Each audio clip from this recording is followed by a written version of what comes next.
how to use Buffer Analytics. So first is you will need to log into your account and navigate to the Analyze tab right here at the top to view your analytics dashboard. So if you don't have the Analyze tab right there, it means that your account is not upgraded. But as you can see, I'm currently on the free trial now, which you could also get to try out all of the features right here. So once you have the Analyze tab, you just simply need to click on it and wait for it to load. After that, just simply select a social media channel from the menu right here on the left side to see the detailed performance metrics for that specific account.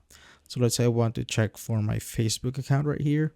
So you will see all of the analytics right there. You could also set the date range using the drop down menu right here on the top right corner to view the data for different periods. So you could set it to this month, last month, this week, or last week. So as you can see right there, you will see the performance. We have the engaged users, page and post engagements and stuff.